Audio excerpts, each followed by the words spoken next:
이 시간 우리가 함께할 말씀은 고린도전서 13장 1절에서 3절 말씀까지 우리 함께 읽겠습니다. 내가 사람의 방언과 천사의 말을 할지라도 사랑이 없으면 소리나는 구리와 울리는 꽹과리가 되고, 내가 예언하는 능력이 있어 모든 비밀과 모든 지식을 알고 또 산을 옮길 만한 모든 믿음이 있을지라도 사랑이 없으면 내가 아무것도 아니요, 내가 내게 있는 모든 것으로 구제하고 또 내 몸을 불사르게 내줄지라도 사랑이 없으면 내게 아무 유익이 없느니라.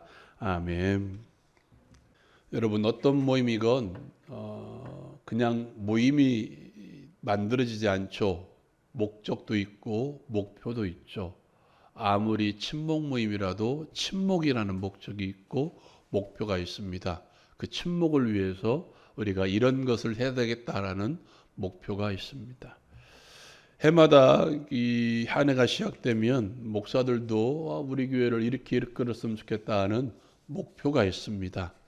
그 설정의 목표가 다 같지는 않죠. 어떤 교회는 우리 한 해 동안 이 해에는 전도하는 교회가 되겠다. 어쩌면 어떤 교회는 기도에 힘쓰는 교회가 되겠다. 야, 그래도 예배에 힘써야 되지 않냐? 예배에 힘써야 되겠다라는 목표를 세웁니다. 그렇다면 이런 생각은 안 해보셨습니까?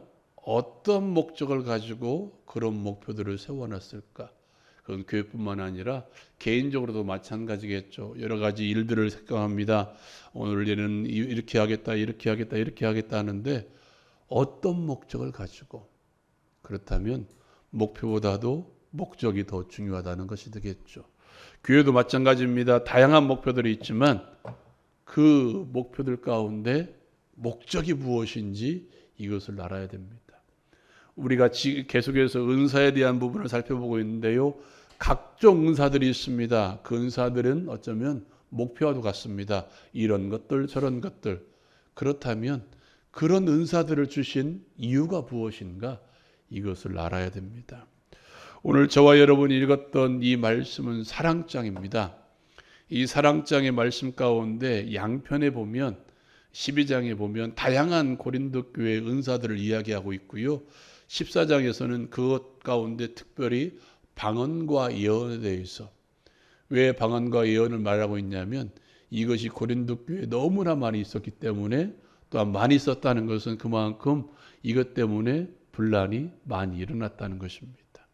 그런 양편의 은사들을 이야기하고 있고요. 가운데 사랑을 이야기하고 있다는 것을 기억하시기 바랍니다. 이 말씀을 알기 전에 우리가 먼저 기억해야 될 말씀이 있습니다. 고린도전서 12장 31절 말씀입니다. 같이 한번 읽어볼까요? 시작. 너희는 더욱 큰 은사를 사모하라. 내가 또한 가장 좋은 길을 너희에게 보이리라. 아멘. 여기 더욱 큰 은사를 사모하라 라고 이야기하는데요. 큰 은사라고 하니까 모든 은사들보다 월등한 은사, 이것을 말하는 것 같은데요. 정확한 번역은 탁월한이라는 말입니다. 큰이라는 말과 좀 다르죠. 큰이라는 말은 모든 은사들 가운데 가장 큰 은사, 그런데 탁월한이라는 말은 분야가 있습니다. 이 분야에서는 이런 은사가 탁월하고 이런 일에 대해서는 이런 은사가 탁월하다라는 말이 있다는 것이죠. 여러분 생각해 보십시오. 예를 들어서 운동 능력이 뛰어난 사람이 있고요. 또 운동력이 뛰어난 사람들이 글솜씨에도 탁월하지는 않습니다. 이 말씀 가운데 보면 운동 능력이 탁월한 사람이 해당되는 그 운동 경기가 있다면 우리가 얼마 전에 끝난 올림픽이 되겠죠. 거기서는 뭐 이런 운동 저런 운동 이런 운동에 탁월한 사람들이 모여들겠죠. 거기에 글솜씨가 뛰어난 사람이 갈 수 있을까요? 안 가겠죠. 그렇죠? 운동 잘하는 사람이 가야 됩니다. 글솜씨가 뛰어난 사람은 어디로 가야 됩니까? 옛날 말로 말하면 백일장 대회, 어떤 글짓기 대회, 어떤 소설이 탁월한 사람은 소설 분야에 들어가고 시를 잘 쓰는 사람은 시를 잘 짓는 대회, 글짓기 대회에 나가야 됩니다. 거기에는 운동 능력이 뛰어난 사람은 필요 있을까요? 필요가 없습니다. 이것처럼 은사에도 각기 맞는 역할이 있다는 것입니다. 여러분, 제게 지혜의 말씀이 있는데 저 앞에 서서 너 안내하라 하면 제가 안내를 잘할 것 같아요? 못할 것 같아요? 왜 못해요? 잘하겠죠 뭐. 해봤으니까. 그래도 저는 어디 서 있어야 됩니까? 여기 서 있어야 됩니다. 하나님의 말씀을 전하는 자리에 서 있어야 됩니다. 아들이 왔는데 이 아들이 여기 서 있으면 이 아들은 어디에 서 있을 때 가장 아름다워 보입니까? 이 악기를 연주하는 자리. 왜냐하면 그에게 하나님께서는 그 말씀을 전하는 탁월함보다는 악기를 연주하는 탁월함을 주셨기 때문입니다. 그렇다면 은사도 마찬가지입니다. 각 분야에 맞는 탁월함이 있다는 것이죠. 정작 우리가 잘 주의 있게 봐야 될 말씀은 그 다음 구절입니다. 내가 또한 가장 좋은 길을 너희에게 보이리라 라고 이야기합니다. 내가 또한 가장 좋은 길을 너희에게 보이리라는 말은 무슨 뜻이냐면 그 탁월함에 맞게 뭘 사용해야 된다는 거예요. 은사를 사용해야 된다는 것입니다. 내가 악기를 연주한다고 여기 가 있으면 듣기 좋을까요? 아닙니다. 설교자로 부름받은 저는 설교에 힘을 다해야 됩니다. 그래서 12장 28절 말씀에 보면 이렇게 29절 말씀에 보면 이렇게 이야기합니다. 다 사도이겠느냐, 다 선지자이겠느냐, 다 교사이겠느냐, 다 능력을 행하는 자이겠느냐, 다 병 고치는 은사를 가진 자이겠느냐, 다 방언을 말하는 자이겠느냐, 다 통역을 하는 자이겠느냐. 하나님께서는 각각 그런 것들을 주셨다는 것입니다. 교회로 말하면 다 목사이고 다 장로이고 다 권사이고 다 집사일 수는 없다는 거예요. 목사로서의 역할을 감당하는 사람이 있어야 되고 장로로서의 역할을 감당하는 사람이 있어야 되고 집사로서 권사로서 반주자로서 안내하는 사람으로서 밥을 짓는 사람으로서 그 역할을 감당해야 되는 사람이 있다는 것입니다. 그 분야에 그 사람들은 어떤 사람들? 탁월한 사람들, 큰 사람들이 아니라 다른 사람보다 월등한 사람이 아니라 그 사람은 그 분야에 탁월한 사람이라는 것입니다. 앞에서 말한 목표는 다 다를 수밖에 없다는 거예요. 그러나 한 가지는 분명해야 됩니다. 왜 그 은사를 사용하느냐? 그 목적은 분명해야 된다는 것이죠. 그 내용이 바로 저와 여러분이 읽었던 13장에 기록된 사랑장입니다. 너무나 뻔한 대답이지만 그 은사를 사용하는 목적, 교회에서 직분을 사용하는 목적, 직분을 가진 목적, 교회에서 행하는 모든 삶의 목적, 더 나아가 예수 믿는 사람들이 삶을 살아가는 목적, 기도하는 목적, 예배하는 목적, 전도하는 모든 목적은 뭐다? 뭐 때문에? 사랑 때문에. 너무나 뻔한 대답이죠. 그런데도 불구하고 왜 이렇게 13장에 길게 서술해 놓았을까요? 뻔한 대답이지만 그 뻔한 대답이 이루어지지 않았기 때문입니다. 고린도 교회뿐만 아니라 오늘날 우리가 섬기는 교회도 마찬가지입니다. 우리가 행하는 모든 말씀들, 모든 일들, 모든 봉사들, 모든 행위들, 모든 삶들 가운데 뭐가 부재하기 때문에? 하나님의 사랑이 부재하기 때문이라는 것이죠. 그렇다면 우리가 읽었던 1절에서 3절의 이 말씀은 바울 사도가 누구를 생각하면서, 고린도 교회를 생각하면서, 더 나아가 오늘날 사랑이 점점점 사라져버리는 교회를 향해서 주시는 하나님의 일침이라는 것입니다. 뭐라고 이야기합니까? 한번 읽어볼까요? 13장 1절 말씀 같이 읽겠습니다. 시작. 내가 사람의 방언과 천사의 말을 할지라도 사랑이 없으면 소리나는 구리와 울리는 꽹과리가 되고. 아멘. 내가 사람의 방언과, 제가 지난주에 제가 처음 섬겼던 교회 목사님, 제가 그 청소년 때 섬겼던 교회 목사님 부흥사 출신이라고 말씀드렸죠. 뭐 철야들 하면 그분은 막 기도하다가도 뭘로 기도할까요? 방언으로 기도하겠죠. 우리가 생각하는 랄랄랄랄 이 정도 방언이 아니라 아주 아름다운 말로, 이 좋은 말이 어디 외국이 있을 것 같아요. 저런 말을 쓰는 어떤 나라가 있을 것 같은 말로 방언을 합니다. 내가 괜히 갖고 싶었겠죠. 나도 저렇게 방언을 했으면 좋겠다. 그래서 어떤 분이 그러더라고요. 할렐루야를 반복하면 이 방언이 터질 수도 있다. 그런 말 많이 들어보셨죠? 할렐루야, 할렐루야, 할렐루야. 근데 나중에 생각해 보니까 그 말도 맞겠지만 할렐루야를 반복하다 보면 뭐가 꼬이더라고요. 혀가 꼬이더라고요. 그러다 보니까 그것이 방언인 줄 알았습니다. 여러분 그렇게 막 멋진 말로 기도하다 보면 나는 그냥 이 정독, 그러니까 우리가 생각하는 한글로 계속해서 기도하는데 어떤 사람은 기도하다가 방언도 하고 이렇게 하다 보면 안 부럽습니까? 부럽겠죠. 또 뭐라고 이야기합니까? 천사의 말을 할지라도. 여러분 방언은 많이 들었을 것입니다. 그죠? 다양한 방언들을 들었을 것입니다. 그렇다면 여러분 천사의 말을 들어본 적 있나요? 하늘의 언어처럼 들리는 말을 들어본 적 있나요? 어떤 사람이 말하는데 그 말이 마치 천사가 말하는 것처럼 들릴 때가 있나요? 아마 안 들어봤을 거예요. 들어봤다면 지금쯤 막 자랑하고 다니겠죠. 내가 하늘의 천사를 만나고 천사의 말을 들었다라고 자랑하고 있었을 것입니다. 아무리 인간의 목소리가 아름다울지라도 어찌 천사의 소리와 비교가 되겠습니까? 그 아름다운 말로 어떤 사람이 나에게 말을 해준다면 내 마음 가운데 위로, 평안, 황홀함, 열정적인 마음, 이런 말들이 생각이 되지 않겠습니까? 또 오늘 말씀 가운데 뭐라고 이야기합니까? 내가 사람의 방언과 천사의 말을 할지라도 뭐가 없으면 사랑이 없으면 어떤 소리가 같다는 거예요? 소리나는 구리와 울리는 꽹과리가 되고. 여러분 들어보셨나요? 꽹과리, 북, 장구, 칭 이 네 개가 어울려 소리가 들리면 정말 소리가 좋습니다. 그런데 꽹과리 소리만 한번 들어보십시오. 귀를 막 쩡쩡거리게 하는 소리가 들립니다. 아무리 아름다운 말을 할지라도 그의 말 가운데 뭐가 없다면 사랑이 없다면 소리나는 구리와 울리는 꽹과리가 된답니다. 또 뭐라고 이야기합니까? 2절 말씀 같이 한번 읽어볼까요? 시작.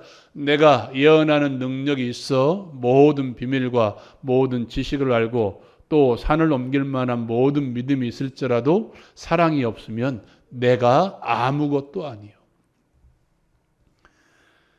여러분 이 당시에는 하나님의 말씀인 성경이 완성되지 않았습니다. 그래서 사람들을 통해서 예언을 주셨습니다. 그렇다면 그 예언을 받은 사람에 대해서 다른 사람들이 어떻게 보겠습니까? 특별한 사람처럼 느껴지겠죠.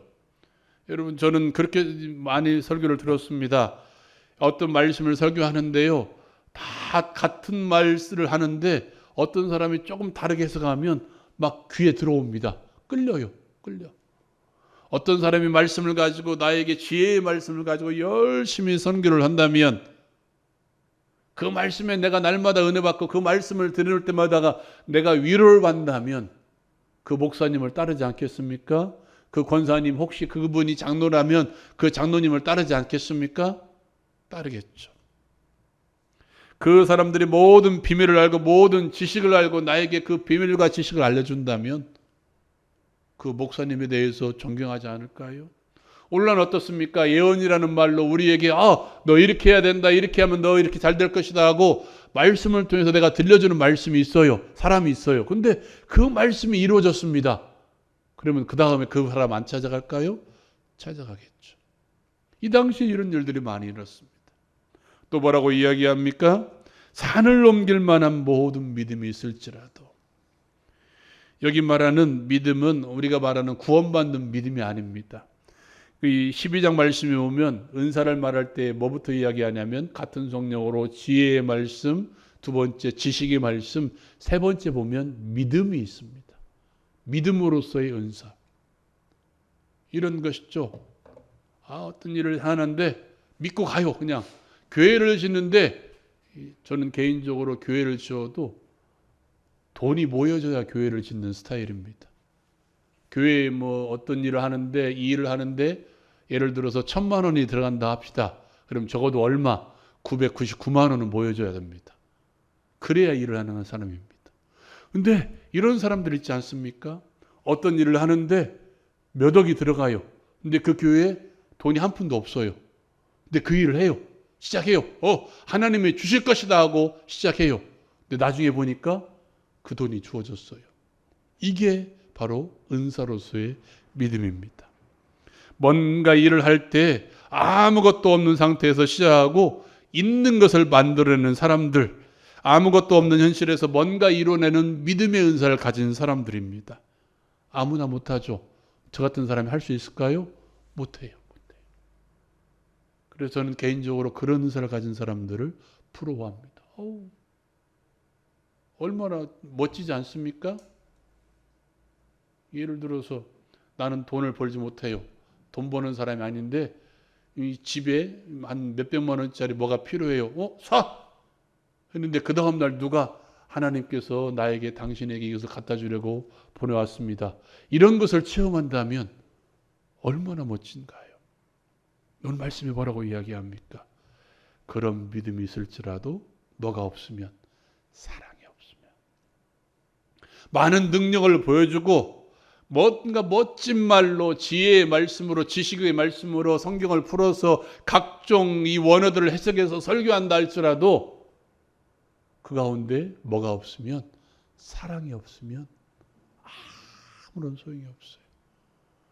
내가 다른 사람들과 비교되지 않는 멋진 일을 했습니다. 아무것도 없는 상태에서 높은 빌딩을 지어내도 아무것도 없는 상태에서 몇천 명을 모이게 하는 능력을 보여줬다 할지라도 그에게 뭐가 없으면, 사랑이 없으면 아무런 소용이 없다라고 이야기합니다. 오늘 말씀 2절에서는 뭐라고 이야기합니까? 끝에 보면 이렇게 이야기합니다. 내가 아무것도 아니요. 좀 다르게 해석하고 있죠? 나의 존재 가치가 없다는 거예요. 다른 사람이 보기에 저 사람은 정말 말씀에 탁월한 능력을 가지고 있고 믿음에 탁월한 능력을 가지고 있는 우러러보는 사람이라 할지라도 하나님이 보시기에는 아무런 존재 가치가 없는 사람들. 마지막으로 뭐라고 이야기합니까? 13절 말씀입니다. 같이 한번 읽어볼까요? 시작. 내가 내게 있는 모든 것으로 구제하고 또 내 몸을 불사르게 내줄지라도 사랑이 없으면 내게 아무 유익이 없느니라. 여러분, 이 멋진 믿음의 능력보다 더 고귀한 게 이것 아닙니까? 자기가 가지고 있는, 아무것도 없는 게 아니라 자기가 가지고 있는 모든 전 재산을 사회에 환원하는 사람들, 뉴스에 많이 보잖아요. 이런 사람들 많이 있잖아요. 평생 김밥을 팔아서 모은 몇 억을 어떤 기관에 내고 뭐 교육하는 데 쓰리라고 내놓는 사회에 환원하는 사람들을 보면 부러워하지만 누구는 못해요? 나는 못해요. 잘 안 되는 일이죠. 사람이 가장 마지막에 회개하는 게, 많은 목사님들이 그렇게 이야기해요. 사람이 가장 마지막에 회개하는 게 어딨냐면 호주머니래요. 호주머니. 뭐요? 돈이죠. 그 모든 물질을 아무것도 아닌 듯이 다른 사람들을 위해서, 구제를 위해서 내놓는 사람들. 이것은 존경하다 못해 우러러보는 사람들이죠. 또 어떤 사람들입니까? 이렇게 이야기합니다. 또 내 몸을 불사르게 어떻게 할지라도 떼줄지라도.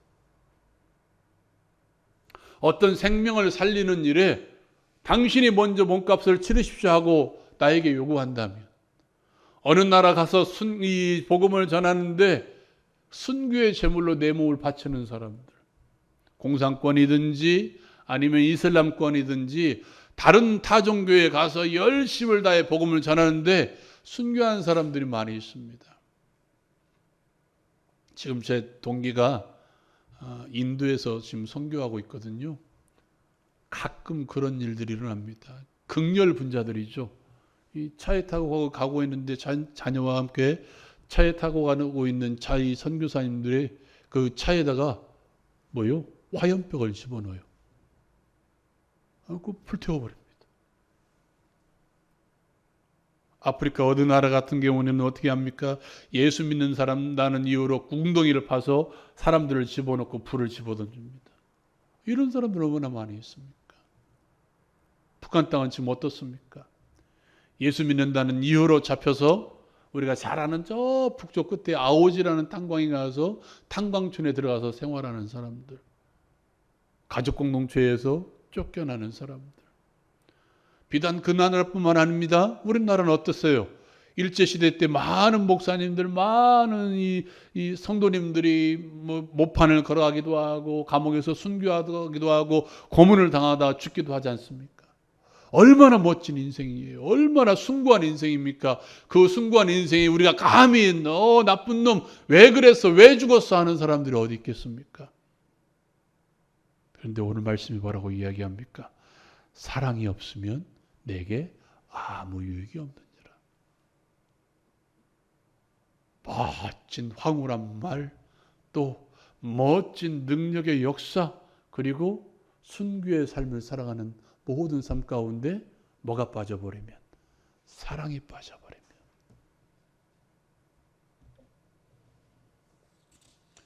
사랑이 빠져버린 어떤 행위도, 사랑이 빠져버린 어떤 말도, 사랑이 빠져버린 어떤 역사도, 어떤 믿음의 역사도 결국 아무것도 아닌 것입니다. 비단 은사뿐만이 아니죠. 교회에서 행하는 나의 모든 신앙의 삶도 마찬가지입니다. 세상을 향해서 말하는 모든 나의 말들도 또 나의 행위도 마찬가지입니다. 내가 예수 믿는답시고 행하는 모든 믿음의 삶도 마찬가지입니다. 모든 믿음의 행위들도 마찬가지입니다. 내가 죄를 위해서 산다고 하는 모든 것들도 마찬가지입니다. 그 말과 그 행위 가운데 뭐가 없다면? 사랑이 없다면. 여러분 어떻습니까? 여러분의 하는 말 가운데 사랑이 전제되어 있습니까? 사랑이라는 단어가 포함되어 있습니까? 사랑의 마음으로 다른 사람에게 말을 하고 있습니까? 사랑의 마음으로 그를 향해 드러내고 있습니까? 우리의 행위는 어떻습니까? 사랑의 마음으로 행동하고 있습니까? 사랑의 마음으로 일을 하고 있습니까? 사랑의 마음으로 봉사하고 있습니까? 사랑의 마음으로 나에게 주어진 직업을 행하고 있습니까? 사랑으로 말하십시오. 사랑으로 행하십시오. 그리고 사랑으로 드리십시오. 그것만이 하나님께서 기뻐 받으시는 것들입니다. 사랑하는 여러분, 이 시간 우리 함께 기도합시다. 이 말씀 생각하면서 우리 함께 기도합시다. 사랑이 빠져버린 어떤 말들, 어떤 행위, 어떤 능력도 아무런 소용이 없습니다. 나의 존재 자체의 이 어떤 살아가는 법도 없습니다. 이 말씀 기억합시다. 사랑을 담아 말을 하게 해달라고, 사랑을 담아 행하게 해달라고, 사랑을 담아 일하게 해달라고. 교회에서 하는 모든 것들도 마찬가지입니다. 사랑을 담아 기도하고, 사랑을 담아 예배하고, 사랑을 담아 봉사하게 해달라고. 내가 세상에서 직업이라는 것을 가지고 하는 모든 일들도 마찬가지입니다. 그 일조차도 사랑의 마음을 담아 일하게 해달라고 기도합시다. 그것만이 하나님이 기뻐하는 것입니다. 이 말씀 기억하고 그렇게 기도하기를 원합니다. 여러분 또한 여러분의 가정 가운데 믿지 않은 가족들이 있습니까? 사랑의 마음을 담아 봉급을 정합시다. 주께서 역사하실 것입니다. 육신의 질병 가운데 시달리고 있는 영혼들이 있습니까? 마음의 질병 가운데 시달리는 영혼들도 있습니다. 그리고 영혼의 나약함도 있는 사람도 있을 것입니다. 그런 모든 이들을 위해서 사랑의 마음을 담아 우리 함께 기도하길 원합니다. 주께서 치유해 주실 줄로 믿습니다. 이 시간 주여 한번 힘있게 부르시고 우리 함께 기도합시다.